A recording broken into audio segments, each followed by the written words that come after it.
Hello everyone, welcome to our pre-lecture 3 video. Today we're going to be talking about some of the concepts about phase transitions, so going between solids, liquids, and gases. Okay. So just a reminder that now that we've gone through intermolecular forces and particularly some of the properties that they confer onto liquids, as well as the relationship between intermolecular forces and kinetic energy, we'll talk about how those two concepts relate to the states of matter, as well as some of the energy concepts related to that. Okay. The various phases, the transitions between phases of matter are shown here in this figure. So if we have a solid going to a liquid, we would call it melting. The reverse of that is freezing, of course. If we have a liquid going to a gas, you could call that evaporation. We're going to refer to it more as vaporization, which is more general. And then if you have a gas going to a liquid, we'd call that condensation. And then kind of the weird two that are not as often seen, if we have a solid going to a gas, we would call that sublimation, and the reverse of that, a gas going to a solid, we would call that deposition.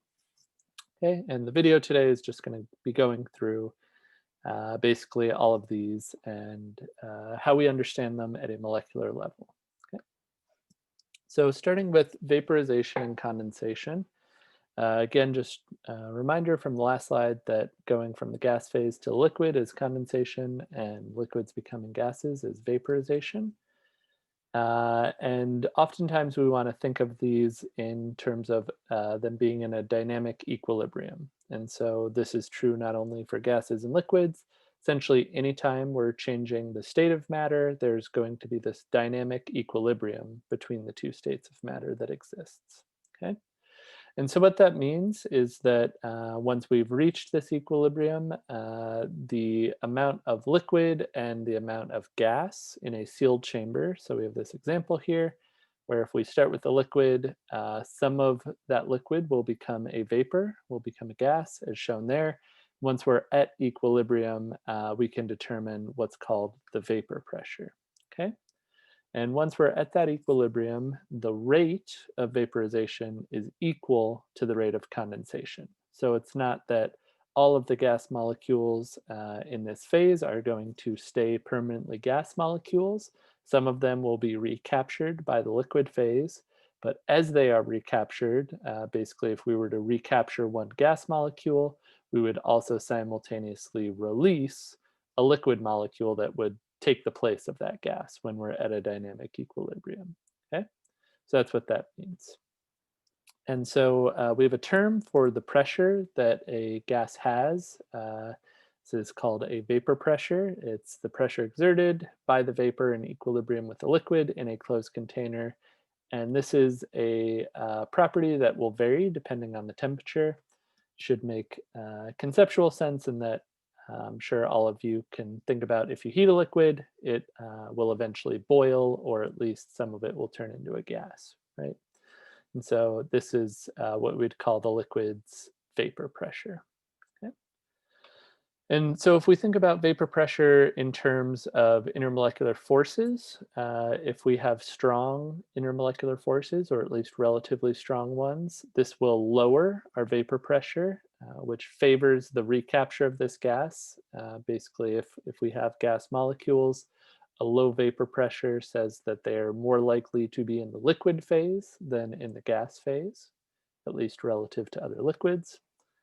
And then, of course, the opposite is true. And so if we have weak intermolecular forces, then it is more likely that we have a relatively high vapor pressure.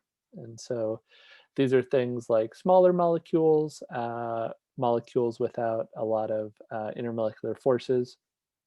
Kind of an example here would be propane.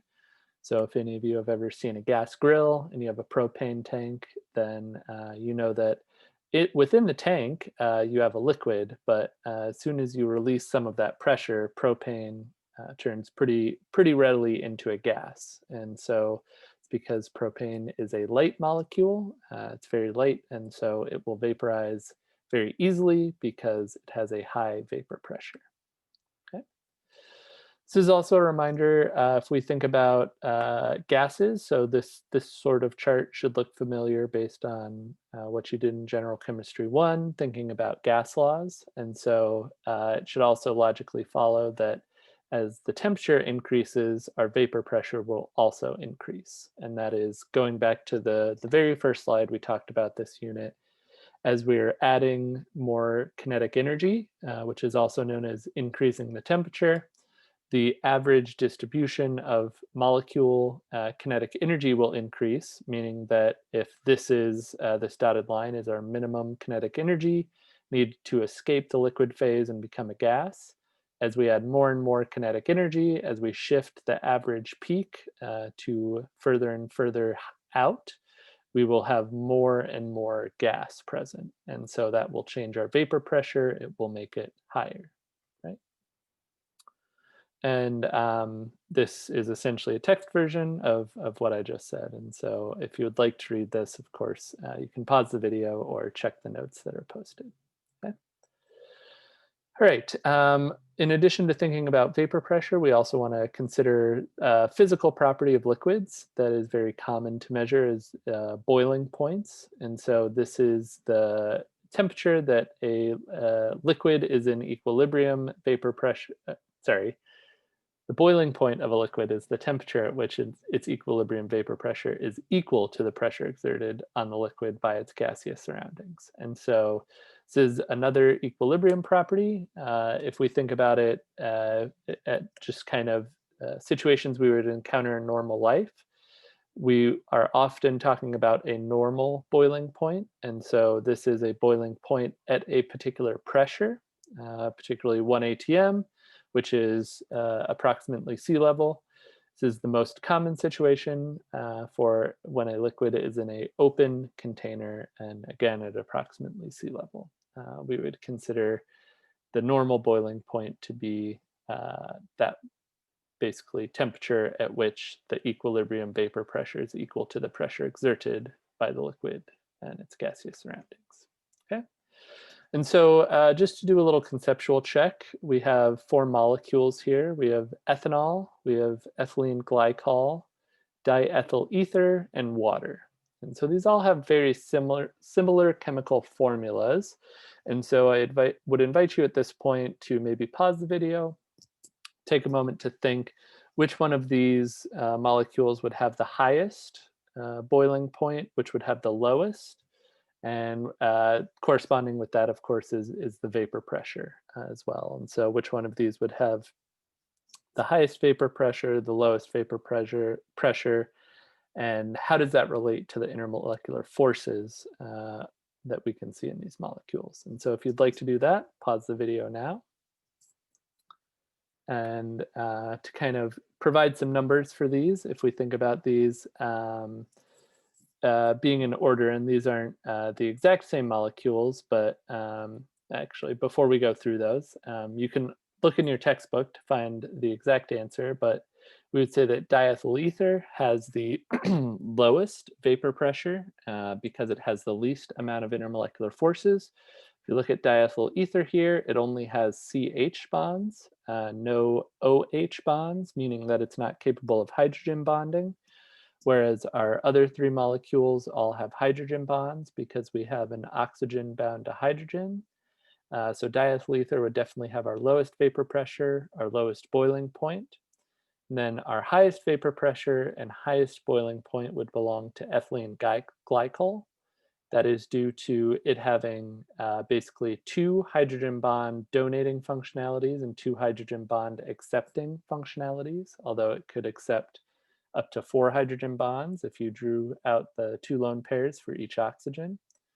And then in the intermediate would be water and ethanol, both of which, of course, are capable of hydrogen bonding. But because water is capable of forming more hydrogen bonds, it will actually have a higher boiling point and a higher vapor pressure than ethanol. Okay. And so the other thing you would want to consider is thinking about molecular weight of something. And so this is a series of alcohols where we have methanol, ethanol, propanol, butanol, essentially just changing the number of carbons here from 1, 2, 3, and 4. When we do this, we can see a pretty large decrease in the vapor pressure, suggesting that as our molecule gets heavier and heavier, basically the vapor pressure will decrease significantly across that. Okay, and of course that would also be true for the boiling points of those molecules. If we think about the boiling point of something quantitatively, we would use this equation called the Clausius-Clapeyron equation, which is shown here. This relates our vapor pressure, which we would call P, to a constant that is A. This is the exponential E. And then we get this property called enthalpy of vaporization, which we'd abbreviate delta HVAP over R and T, which of course you should be familiar with from General Chemistry 1. Okay, and so this is kind of the base form of the equation, but the form in which it is more often utilized is a multi-point form. And so essentially, if you rearrange this equation and add in a second point, then you can check the pressure, the vapor pressure of a liquid at a certain temperature. So you would want to keep P2 and T2 together, and then at a separate temperature, say T1, you would also check the vapor pressure P1. And from this, you would be able to experimentally determine the heat of vaporization or the enthalpy of vaporization. Those are the same thing. And I will use them interchangeably at least. Okay. And so this is an equation you should know. Should you ever encounter a problem that suggests you or maybe gives you data of a determination of the vapor pressure at different temperatures, then in all likelihood it's asking you to solve for the heat of vaporization right there, which is delta HVAP. Okay. And so this is also a good reminder if we think back to Gen Chem 1 with thermochemistry, our heat of vaporization is talking about, again, an equilibrium between a liquid and a gas. So in this case, we don't think about only the liquid going to a gas, but this property also applies in the reverse direction. So this delta HVAP also applies to a gas being a liquid. And this would be an endothermic process if we're going from a liquid to a gas, meaning that we have to put heat in. This makes sense, of course, if you think about just boiling a pot of water, you would need to input heat in order to turn a liquid into a gas. This process will be exothermic, aka heat releasing, when it goes from a gas to a liquid. Okay, and that would be a property that you'd see with something like humidity or something. Okay.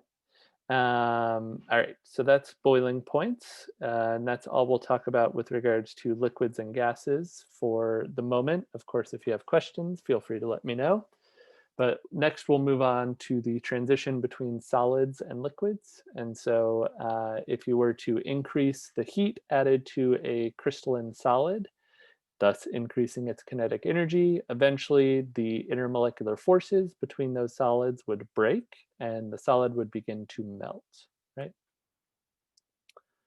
So at this point, this is where things get a little tricky to conceptualize. So make sure you pay attention here. But as the temperature of the solid stops rising, or the temperature of the solid will stop rising, but we are still adding heat to this. And so this is a reminder that this heat, this additional kinetic energy that is being added is used to break those intermolecular forces rather than change the phase, or rather than warm the sample, it is changing the phase, okay? So it is only after all of the solid has melted that the heat will start, the additional heating will actually start to change the temperature of the liquid, okay? And so the temperature at which the solid and liquid phases of a given substance are in equilibrium is called the melting point or the freezing point. Again, this would depend on which direction you're going, and this is our equivalent for a solid and liquid of a boiling point or a condensation point, I guess you could also say, okay?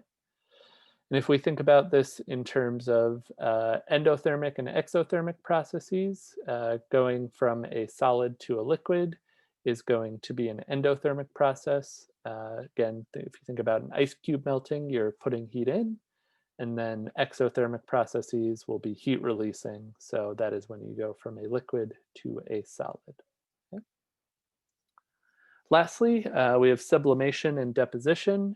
So this applies to some classes if we're thinking about sublimation, some classes of solids that can transition directly from the gaseous state uh, to the gaseous state from the solid state, not ever going through a liquid phase. This is a process known as sublimation. And of course, the reverse process of that is deposition, where we have a gaseous substance condensed directly into a solid, not going through a liquid state. Okay.